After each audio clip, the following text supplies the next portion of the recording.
Welcome to Twice 5 Miles Radio. I'm your host, James Nave. Thank you ever so much for tuning in. I'm going solo again today. I've started to rather enjoy these solo shows, exploring ideas I'm thinking about. Today I'm thinking about the subject of storytelling. If you're like most people, me included, when I hear that term storytelling, I think of a storyteller standing on stage.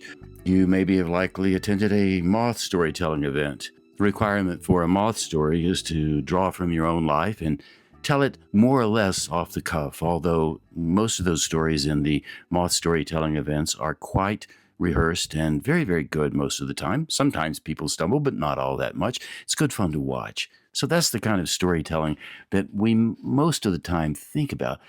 Today, I'm thinking about a different kind of storytelling. I'm thinking about the idea of our lives being stories, the entire proposition, everything that we live, do, function, interact, the way we pass our days, pass our evenings, sleep through the night, dream, and on and on and on. I'm thinking of it from the point of view of 4 different elements. Number 1, narrative. Number 2, authority. Number 3, voice. Number 4, ease.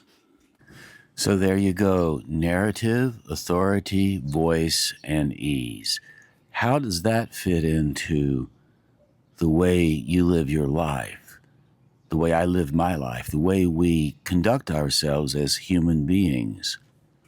I'll start by reflecting on the last element first, ease. Ease is the product of your narrative, your authority, and your voice. How you tell your story, how you stand strong in the story that you're telling, and how your voice expresses itself. Voice can be anything that communicates what you're sensing, how you want to tell the world who you are. So the voice could be the voice that I'm using right now, the voice in the literal voice. The voice could be what you write down on a piece of paper and somebody else reads. Your voice could be the way you express yourself physically, with your dress, with the way you communicate who you are. So the voice is the way people register how you present yourself to the world. Ease is the result of the 3, narrative, authority, and voice. So when you're after ease in your life, you are trying to acquire something that's smooth, that gives you a sense of place, a sense of relaxation. And when that happens, you are able to have a little clearer thinking. You're able to take a deeper breath, able to spend some time appreciating the circumstances that you're in, what you've created in this moment. I often work with people around these 4 concepts, narrative, authority, voice, and ease, in respect to their writing. People want to tell a story. They want to tell the story with some sort of authority. They're always looking for ways to sharpen their voice. You will often hear people say, I want to find my voice. I respond to that by saying, your voice has always been there. It's more a matter of developing a relationship with the voice you have rather than finding it. Once you realize you don't have to go looking for the voice, you can then lean into it. You can appreciate it. You can develop it. You can explore it. Ease comes with confidence.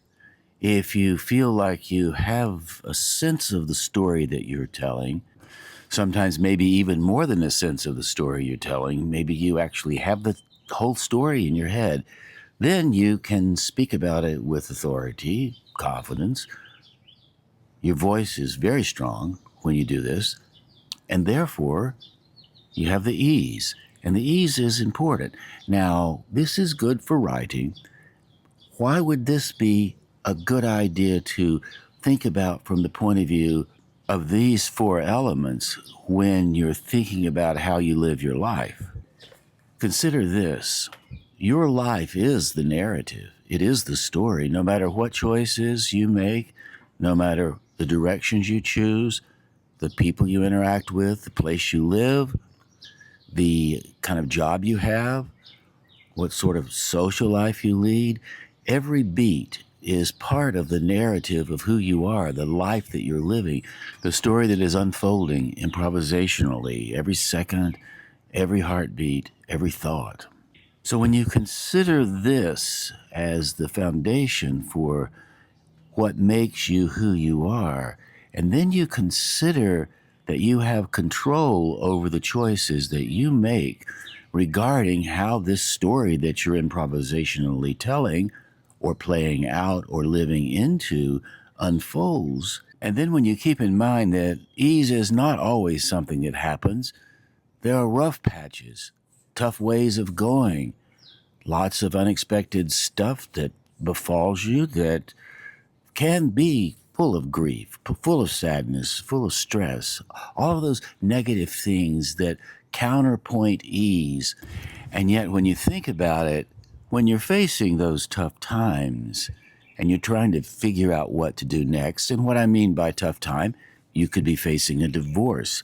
You could have a member of your family who is struggling with alcoholism. You could get the news that someone, maybe you, have an affliction like Parkinson's or cancer or MS. Go down the list of all those heavy lifting things that happen. And yet when people encounter these problems, they'll often say, if they're able to move through them and come out on the other side, they will often say they're thankful for having had the experience. And when they report that thankfulness from the experience that was rough and hard and difficult, they report it with a voice that has some ease to it.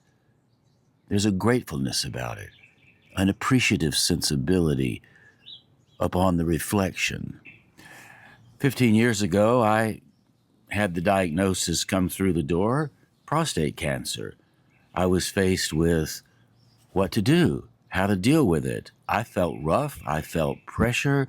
I thought I was going to die tomorrow. I was panicked. I held myself responsible for it. I went down the list, and if you know people who have had a diagnosis like cancer or other things, as I mentioned a moment ago, you know how it can feel. There's a desperation there. There's not very much ease. And yet now, 15 years later, I can report that it was one of the best experiences I had in my life, the most informative experience. Fortunately, I had my prostate surgery. We caught the cancer in time, and everything worked out fine. I also know that's not the case with everybody. It was the case with me. I'm also very much aware something else will happen, not can, but will happen, that will present me with another rough patch, another patch that may or may not be as easy to deal with. So the ease comes later down the line with some of the hard stuff, and yet it does come. So here we are. Authority, voice, and ease. How do you apply that in practical ways that will benefit your life right now? The first thing you must do, you must accept the idea that you have the power to understand narrative, authority, voice, and ease, and how when you set your mind to thinking of all four of those at the same time, you can do strategic planning around activities that you're going to do that will lead you to the end result, which will be ease. One thing that's important when you're thinking about these four elements and how you will apply them to your life, it's important that you give a bit of thought to your ego. And what I mean by your ego, the driver that's in there that gets you all attached to one outcome, and you're going to do this regardless of anything else around you, and you're letting the blinders come down on your eyes and refusing to see anything but the object that you're going for, which is right in front of you. In fact, if you open the blinders a bit and look to the right or to the left, you might discover other ways to go about achieving this particular goal that might have more ease and fit more into the productiveness of your narrative. Then when you have the ease and the productiveness of the narrative, you feel better about yourself. You're more confident. You have more authority. When you tell the story, you tell it with a bit of amusement in your voice, which adds a bit to how the story lands when someone hears it. So I would like to give you a practical application from my life on how narrative, authority, voice, and ease works. I am very easy at the moment. I'm sitting on a sun deck in Webster Groves, Missouri, which is a suburb of St. Louis, Walter and Margot Parks' house. I visited here very often on my travels back and forth from Taos, New Mexico to Asheville, Asheville to Taos, New Mexico. I like to stop over because it's a long drive from Asheville to Taos, about 1,575 miles. I like to break it up with a stop in St. Louis. I get to visit with Walter and Margot. Walter and I have worked together and been friends for many, many years. He's a terrific singer-songwriter, great designer. He can build a house. He can repair a guitar. He can produce records.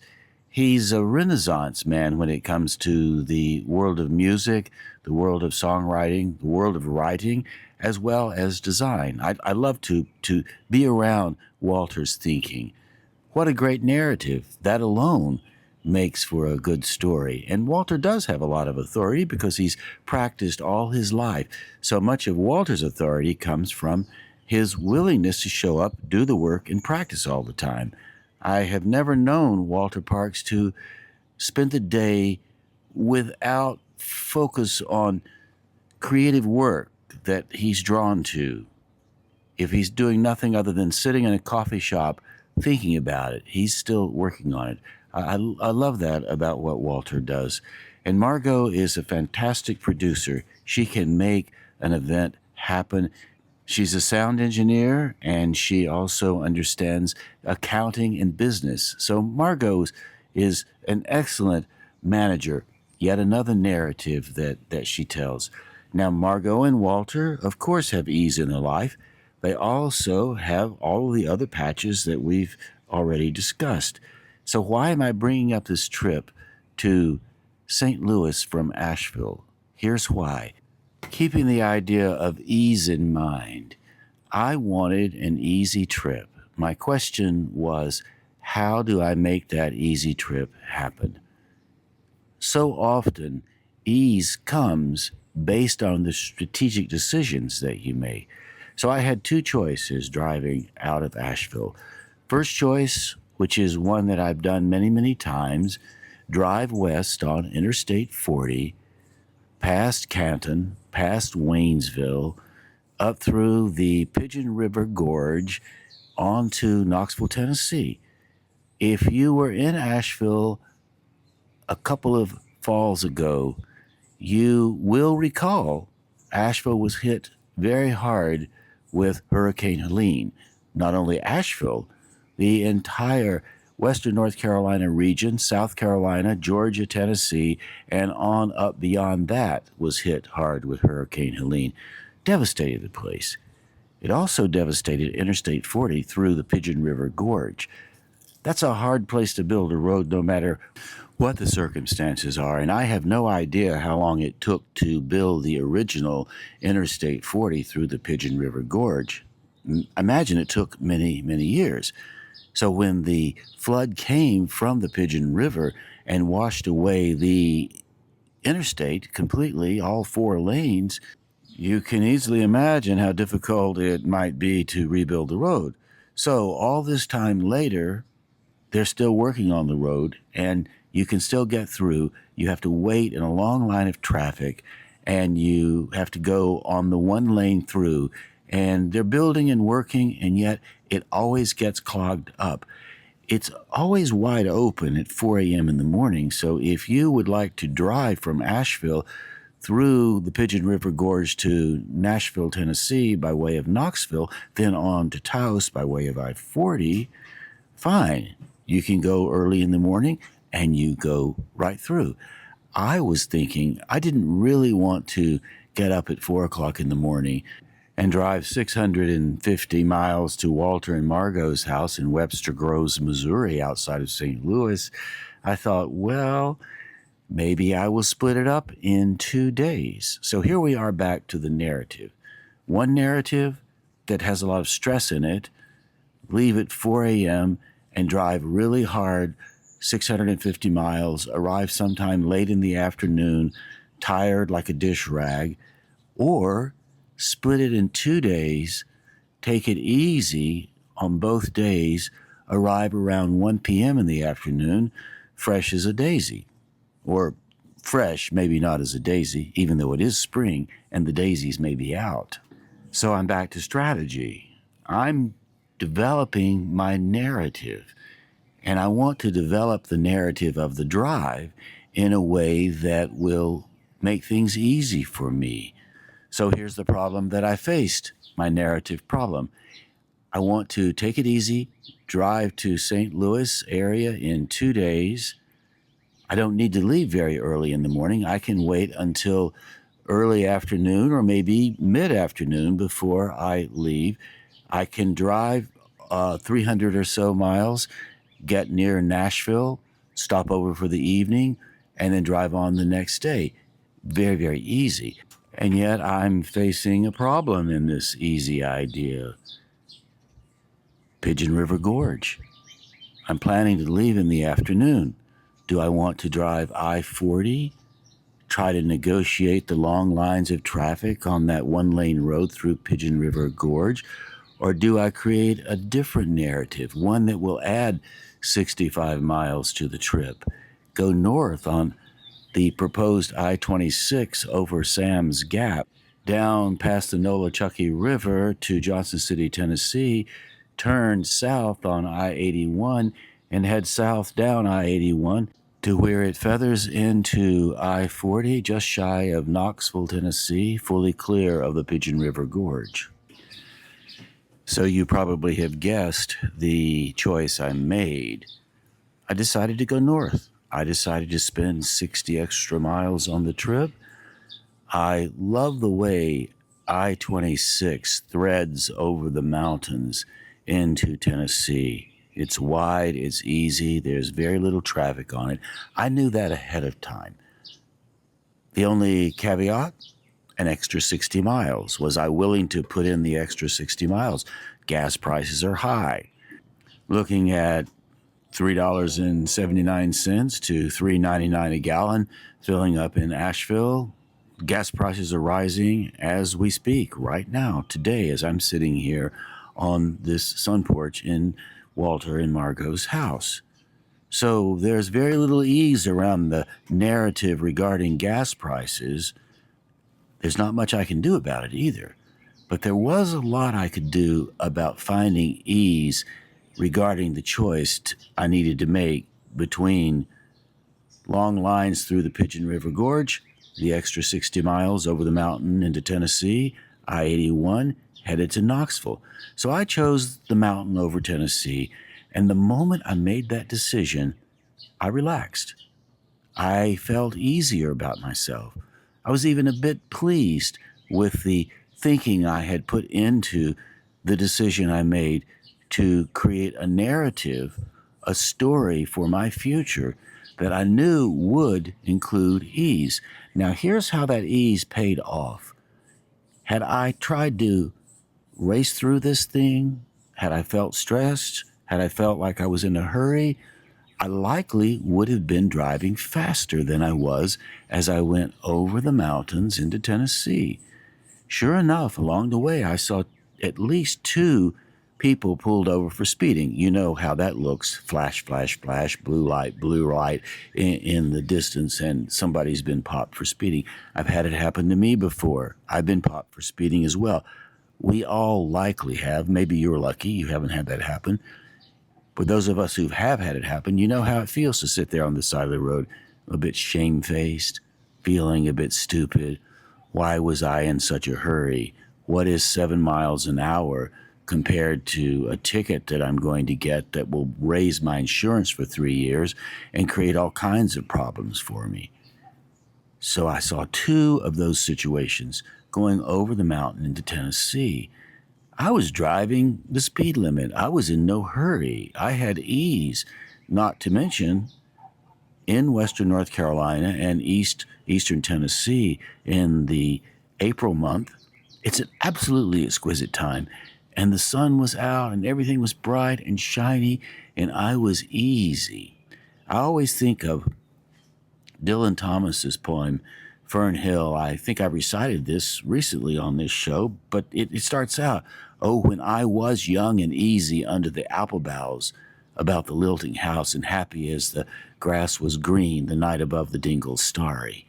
So as I was young and easy in my car driving over Sam's Gap, North Carolina, the sky blue above me and the sun glistening off of the new leaves, I felt like a brand new dollar bill or a daisy or some kind of newborn bird flying for the first time over the ridge. Although this is nesting season, I don't know if the birds are out yet, the new ones, but there are birds flying over the ridge. The hawk's returning. The broadwing hawk flies above the ridge, returning to make a new nest for the spring.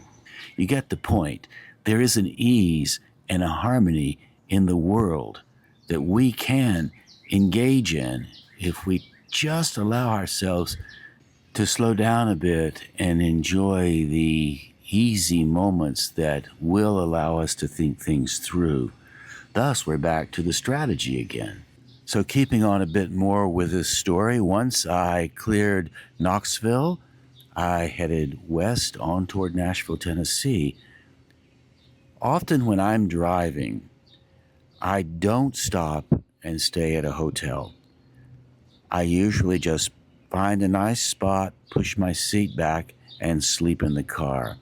A lot of people don't like to do this. When I tell people I do this, they're sometimes concerned about my safety. Maybe there's something to that. They're concerned about how comfortable it will be. And yet I can tell you, having been on the road for many, many years and driving all over the place, some of the best naps I've ever had, they've happened in the driver's seat. Pull over, cool day, face the sun, push the seat back, let the sun drape over me, drift off to a deep, deep sleep, wake up an hour and 15 minutes later, completely, utterly refreshed. Now talk about a narrative with authority, voice, and ease. The nap in the car with the sun shining through the window, that's a great narrative to have. Knowing that I can do that is also a narrative that I have in my head that I can repeat over and over again. So sometimes when you get a successful narrative strategy in place, you can redo it over and over. I like to sleep in my car. So I'm driving on I-40 about 25 miles shy of Nashville, Tennessee, which is about 320 miles shy of my destination in St. Louis. So I spot a sign that says Pilot. Pilot is a truck stop. I often will stop at places like Pilot truck stops or Love's truck stops along the way because people are coming and going all night. It's 24 hours a day, lots of action, reasonably secure in those situations. So I pull off the road and take a left and go to the Pilot truck stop. I pull into the truck stop and it did not feel right. Something was wrong. I didn't know what it was. It didn't look right. It didn't feel right. It was crowded. Cars were bumper to bumper. There was something there that just had a bad vibe. Now here we are, narrative, authority, voice, and ease. I drove into that parking lot and I did not feel ease. I felt stress. I thought there are narratives going on in this place I don't want to have anything to do with. Now, if I had been less attentive to my own narrative being, this is not working for me, I might have been stubborn. I might have stuck with my ego. I might have said, well, I'll just park here and be done with it. What does it matter? And yet another narrative was playing out. There were the narratives in front of me. Feeling the vibe is another way of saying assessing the narratives of the situation. And then there was my narrative. And my narrative in that truck stop moment was unfolding. What's going on here? How do I feel? What's happening? Let's assess this. I don't want my ego to get in the way. No attachment to outcomes. What's happening in this narrative? How do I feel? I checked in. I felt stress. I didn't feel ease. When you're in a situation like this, there are other things going on. You can't actually know what kind of narratives are happening in a group of people. In a parking lot, even at a dinner table with people you know. Everybody has their own story. And even though there's narrative, authority, voice, and ease, another element is always at play that's worth paying attention to, and that's the element of intuition, the sense of things. You can't quite know why you know it, but there's a sense there, a fifth sense, a sixth sense, and it's often at play. Now, maybe that's not coming from some mystical place. Maybe it's a collection of all of your experiences being collated as you're moving through a situation. And those experiences bubble up and help you assess, create strategy around whatever situation you were involved in. Well, however it worked, I drove through that parking lot and I almost went against my deeper narrative knowing, and I almost stopped. Then something said, no, you simply can't stop here. You have to move on. So I did. I turned to the right and drove away from the parking lot, back towards the interstate. I crossed over the bridge, and on the other side of the bridge, I discovered a closed emergency care center. Not many lights shining in the parking lot. Place was empty. Convenience store across the street. Few cars going back and forth. Nobody at all around. So I pulled in, backed my car up, stopped, pushed the seat back, put the blankets over me, relaxed a bit, and fell asleep. I woke around dawn, started the car, and took an easy drive through Nashville before rush hour and headed northwest toward St. Louis. I stopped along the way and took some pictures of a graveyard and a Baptist church, did a few other stops along the way as well, just basically took my time, and I arrived here at 1 o'clock in the afternoon. I had a lot of ease. There was no hurry. I didn't get any speeding tickets, and I had the whole afternoon ahead of me to visit, to write, to work at the desk, to grab a lunch and go on from there. So now I'm sitting on Walter and Margot's sun porch. I can hear the birds chirping in the trees. Sun is warm. It's an easy afternoon. Things are easy right now as I record this show for you. So let's turn our attention back to the idea of generating written work using these four components: narrative, authority, voice, and ease. What you just heard me tell you was a story that I can turn into a transcript and tighten it up into a piece of written work. You don't have to generate work on the page by way of typing or writing longhand with a pen or pencil in order to get something into text form. You can easily dictate it just like I am doing now. In fact, recently I was listening to a podcast, Planet Money. You may be familiar with the podcast. It's produced by NPR, and the people who produce Planet Money and the hosts on Planet Money talk about the financial aspects of the world, the economics of the world. And in this podcast, they were discussing the book that was recently published of the same name, Planet Money. Basically, the book, which is now on the shelves, explains how the global economy works. The podcast has two parts, and I think the third part has yet to be released. They talk about what they went through to get this book published. Now, because Planet Money is a very popular NPR show with millions of listeners. The publishers in New York were very interested in the book. So there was a bidding war for this Planet Money book. And they start out by interviewing the two agents that represented Planet Money to the publishers in New York. And when you listen to the first section about representing your book by way of agents, you'll learn a bit about how it's done. They go into great detail on what you have to do to put a book out into the world in order to get a publisher to buy it.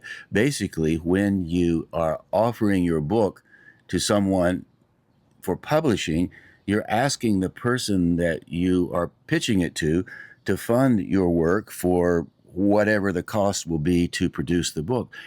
To scale, you can spend as much as $500,000 if you print 100,000 copies of a hardback. You can even spend more than that. So even a small book pushed out into the world in a proper self-publishing way can cost as much as $15,000 to $20,000 if you do it right, and that includes editing and writing it, putting all the promotion together, getting the design together, and all of that. So even though $20,000 might sound like a lot of money, it's actually not much in the publishing world. So Planet Money, since they are in fact in the podcast business, decided to do a story on what they went through to make this book happen. In the second podcast, after they've sold the book and are now doing a story on what you actually need to do to write the thing, they interview the editor. His name is Tom. And Tom is the chief editor at Norton, and he discusses what it takes to get authors to write their books and deliver the manuscripts on time. And one of the things I thought was most interesting about what Tom discussed was the strategy of getting the authors to record their ideas before they ever write anything down on paper, just like I'm recording this podcast right now. I like recording things out loud because it helps me to put the story together. It gives me a sense of how the narrative will eventually fold together. Again, narrative, authority, voice, and ease. Tom, the editor, didn't say if the people who were writing the Planet Money book used the technique of dictation and then turning the dictation into text. He just mentioned that some people who feel comfortable doing that can do it. No shade on it. It's a fantastic approach to figuring out what needs to be said, how it needs to be said. So Planet Money did indeed publish their book. It was released on April the 7th. Today is April the 22nd, and Planet Money is already doing shows based on their book. And guess what? It's working because I'm now using the Planet Money story in this podcast. So I'm basically promoting the Planet Money book, even though I've never read it. I just like the idea of listening to the process. Here we are, the narrative, the authority, the voice, and the ease. As Planet Money tells its story on the air by way of a podcast, all four of those elements are in place. And the ease is most especially in place because I am just retelling the story as I heard it on the podcast or on both podcasts while I was folding my clothes, getting ready to travel to Walter's house from Asheville. And then I listened to some of the program on the road as a podcast. So I didn't take notes. I just casually listened. And I remembered all of this because of the way they were telling the story. It's also interesting to me as well because I am basically in the business of helping people put their books together and helping them get their books out into the world. Now, Planet Money has 1 million listeners. There's a very good chance the bet that Norton made on the Planet Money book will pay off because people are going to be interested in buying the book. Why? They're interested in buying the book for two reasons. One, Planet Money has enough of a fan base so that thousands, even hundreds of thousands, maybe even 1 million people will hear about it and be interested in it. And two, everybody's interested in how they make money, save money, and what they do with it. So money is a big, big topic. Funny enough, in a lot of cultures, we're not supposed to talk about money. So Planet Money is breaking a little bit of a taboo by pushing this book out. So those are the two reasons it will sell, and there are plenty more as well. Point is, when you are putting together a book or putting together a story, if you have a good narrative, the narrative is how money works in the world. If you have the authority, and Planet Money's authority is they're a strong podcast that has a lot of followers, and they've already had plenty of track records around making material and creating material that people can work with. 3, their voice is strong because it's a radio voice, and people lean into podcasts and to radio. And 4, there's a great ease with Planet Money. And the reason why Planet Money has a lot of ease is because they have a sense of humor. They don't take themselves all that seriously, and yet they understand they're doing very serious work. And then a little side note on the Planet Money book, my next door neighbor in Taos, Janet, actually was the editor for the book. Tom was the senior editor.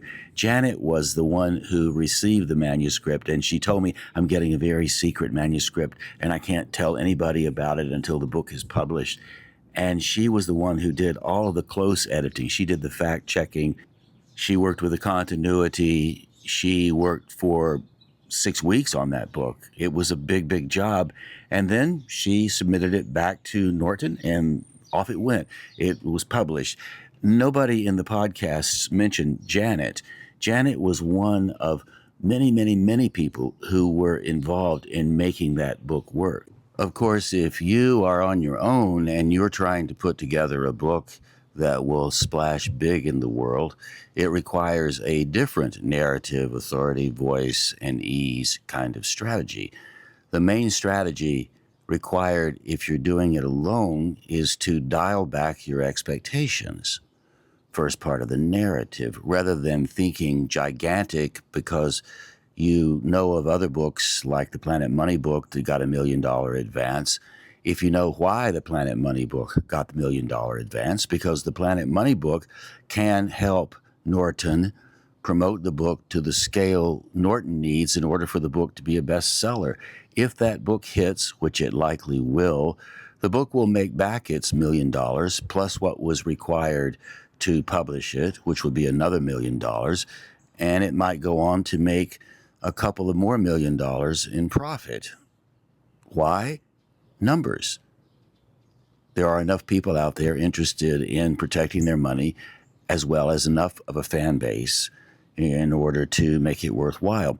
Taylor Swift is another example of a person who has this range.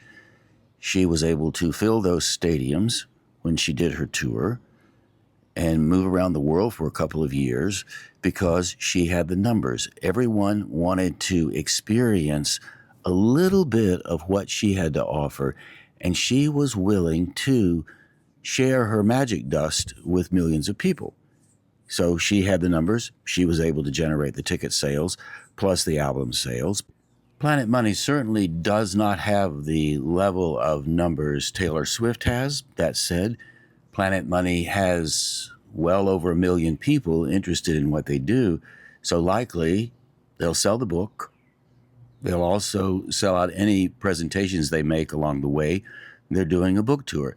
So the scale is large. And it's important to remember that if you're a solo person, your narrative, your authority, your voice, and your ease has to come from a different place. So the first part of the narrative is to do an analysis of what your range actually is. Now, I'll give you an example of what I'm talking about. My creative collaborator, Allegra Houston, and I have been working in the publishing business for the last 5 years in a very concentrated way. Prior to that, we dabbled around in it a bit. Allegra's had a couple of books published to great reviews with proper publishers. I've had one book published by 3 Taos Press, and it's a book of poetry, not to the same scale Allegra's had, Allegra and I have both been focusing on this a great deal. It's called the Imaginative Storm Writing Project. So our narrative is we're going to make material, make books, make courses that will help people create narratives and stories that they can put out in the world at whatever scale they feel like they can reach. So we have been working really hard on this. We have 5 different books that we have published. We've published them all solo, ourselves, self-published, so we don't have a proper publisher. We are hoping, our fingers crossed, maybe we'll pick up an agent along the way and the whole thing will get represented, and maybe we'll get picked up by a company like Norton. Funny enough, Allegra Houston works as a Norton editor, so she takes on Norton books, and she knows the people who published the Planet Money book. All of that is to say we are in the mix, and we are pleased about that. But we are not able to get the same kind of attention that Planet Money gets or Taylor Swift gets. Why? I wouldn't say it's because we're not famous enough. I would say it's because we simply don't have the level of numbers that would make what we're doing worthwhile to a bigger publisher. Sure, we're selling material. Yes, we have a lot of people who come to our workshops, and we do a lot of stuff for free as well. So our goal is to create work that will help you or whomever encounters us to have a more productive, vital experience around the writing or the creativity. Here we are back to the narrative, the authority, the voice, and the ease. I'm also bringing this up because we've focused a great deal on this in the last 5 years, and it's been a humbling experience. We've been humbled because, or at least I've been humbled, and maybe Allegra would report the same thing. I've been humbled because I thought surely with this much effort, we can really break through and get a lot of attention. Well, narrative, authority, voice, and ease. I had a great authority around that sensibility. Surely we'll break through. I was certain of myself. I was very confident. We actually have cracked a little bit. We've actually broken somewhat through. People are a bit aware of what we do. But we haven't really made a great splash. People aren't talking about it every day. Why? Maybe it's because what we offer isn't as productive as learning about how to save money so you will have security in your old age. We're talking about how to save your identity around being a writer. We're talking about how to get people to generate material that has a story, the narrative, authority, voice, and ease, something they want to tell. We are not focusing on the commercial aspect of it. We're not telling people, if you come to us, we will help you get a great book contract and you'll get the $1 million score. No, we're saying your voice is important. Your voice is worthwhile. What you have to say is important. What you have to say is worthwhile. And we want you to say it in ways that feel comfortable for you. We're competing with ChatGPT, Gemini, Claude, all the AI systems. We're competing with all the writing teachers that are out there. We're in the soup, just as I am right now, talking about this on Walter's porch, listening to the birds chirp in the foreground and the light shining on the trees. It's beautiful, actually, right now. I just had a little bit of a coffee and having a great time.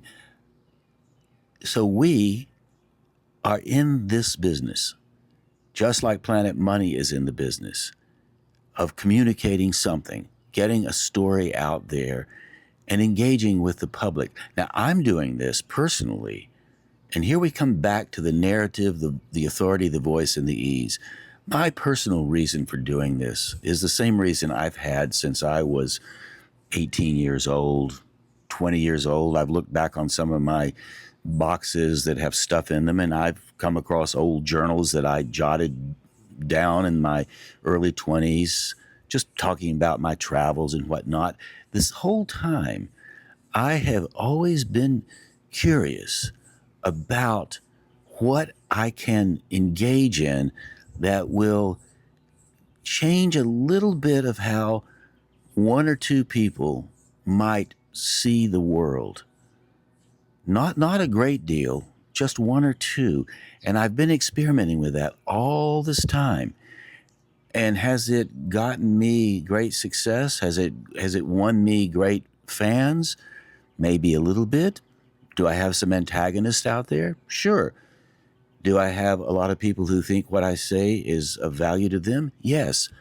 Are there a lot of people out there in this journey that I've taken who have given me information that has influenced me, changed my narrative, given me more authority, allowed me to have a stronger voice, created more ease? It's likely that more people have influenced me than I have influenced them. There's no way to measure that.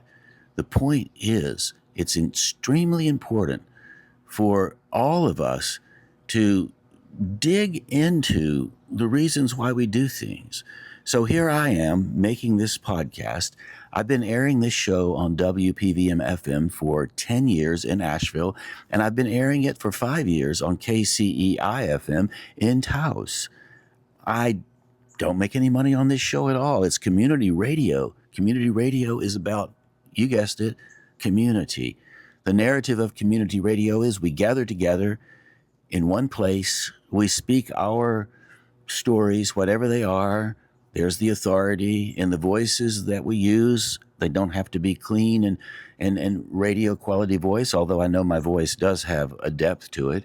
And then the ease. I have an ease in talking right now. And the reason my ease is here is because I love to explore these kinds of notions. I love to travel around and collect moments in America, collect moments in Paris, collect moments wherever I am. Every place is local and every place is global. And when you remember that, you have a better chance at seasoning your narratives, seasoning yourself. And I'm grateful that over the years, I've been able to do all of this. And I'm grateful that I have the opportunity on community radio to express myself like this. Davine Dial, the woman who recruited me 10 years ago, asked me to interview people, and I've done that. I have over 300 interviews that I've done over the last number of years, last 10 years. But lately I've started to do these kinds of shows where I'm talking like this. I'm tracking something. And community radio is a great place to do that. So narrative, authority, voice, and ease. We've traveled from Asheville to St. Louis. Planet Money's produced its book. I'm sure Janet is still my next door neighbor in Taos, and she's probably editing the next secret book that she can't talk about till it's published. Who knows? And I'm sitting here gratefully listening to somebody have a chainsaw event somewhere half a mile away. The birds in the trees. My gear in the room. I'm going to pack it up. Tomorrow I'm going to get up early in the morning and I'm going to start driving west to Taos. I'll take 2 days. I'm going to go through Dodge City. I don't know what's in Dodge City. It has a big reputation because people have made movies about Dodge City. It used to be the most violent city in the world, according to the legends. But according to some people, they did some research on Dodge City, and it wasn't any more violent back in the 1800s than any of the other places. It just happened that television came along and made movies about how dangerous Dodge City was. So there are a lot of narratives out there. Your narrative is essentially you. And I've heard more than one person say to me that the most important thing I can do in my life is be myself. And I think that's probably a great place to start with any of our narratives. Now, getting to the point where you can be yourself without feeling like you need to edit. I'm in the groove right now on this moment, being myself. This is the narrative. What you're hearing is my authority, my voice, and my ease. Somehow I just caught a wave and I'm talking into the microphone, closing this show down, saying the things that I feel like I want to say, hoping that somewhere along the way, narrative, authority, voice, and ease lands with you. Somewhere along the way, you start to get the sense that if you inventory your own vibe, your own essentialness, the who of who you are, you will discover the narrative that you're living is a narrative that is original, belongs only to you. It has never existed before. It will never exist again. It's fundamentally who you are. Now, your circumstances, good, bad, are you rich? Are you poor? Are you struggling? Are you happy? Are you joyous? Are you sitting on a back porch somewhere in the springtime? Are you worried about paying the next bill? Gas prices are high. I've mentioned that before. Maybe you're listening to this and you're thinking, I can no longer afford to drive to work. I have to invent myself again and again and again, and this is a struggle. If that's the case, then that's the narrative you have right now. How can you relax into that narrative? Look at what's going on. The sparrow chirping on the wire next door. I hear a blue jay on the fence. I'm feeling the warmth of the spring afternoon. Those are things that I can work with regardless of my narrative, regardless of how I feel physically, regardless of what's happened in the last minute. All of that stuff is around us. And so as I close this show, thinking about all of the stories that we have to tell, knowing that there are millions of narratives in the world, billions of narratives in the world going on all the time. We are humans. We are telling our stories. We are living into our stories. We're holding our children. We're wishing our graduates well when they leave home. We're toasting the newlyweds. We're honoring our elders. We are getting in our cars, driving down to the local grocery store. If you live in Taos, you may be going to Sid's or to Smith's to buy some granola. Whatever it is you're doing, you're living in your narrative. And if you're in Asheville, you may be going to Earth Fare or Whole Foods or the co-op downtown. Wherever it is you are, you're living into your narrative. And that's a good thing, I think. It has a poetic sensibility about it. I haven't talked much about poetry, but if you listen closely to your narrative, you abide with it a bit, you will find it has a lot of poetic sensibilities to offer you, along with knowledge and wisdom about where you need to go next, what you need to do, and how you can live into the story you tell, the story you live, which is the narrative, the authority you bring to it, which is the certainty that your story is important, the voice, which is uniquely yours. Your voice is the one thing people will recognize forever. They remember the voice over anything else. And when you pass on, a lot of people long to hear the voice. Oh my gosh, I wish I could hear my mother's voice just one more time. And somehow in all of that, life does offer a sense of ease. The end result, really. You get ready to fall asleep. You ease off into sleep, and you ease off into dreams. So here's wishing you all the good narratives to live into, and thank you for listening to this. I appreciate it very much, and I've been featuring the birds here at Walter's Place, so I hope you've enjoyed the bird songs underneath this. I paid them a fortune to sing for me. Actually, you don't have to pay a bit to have the birds sing. And if you read the Planet Money book, they'll probably say that. You can listen to the birds sing, and it's all good. So thanks once again for listening. I do appreciate it. And with that, before we go, I'd like to say you have been listening to Twice 5 Miles Radio.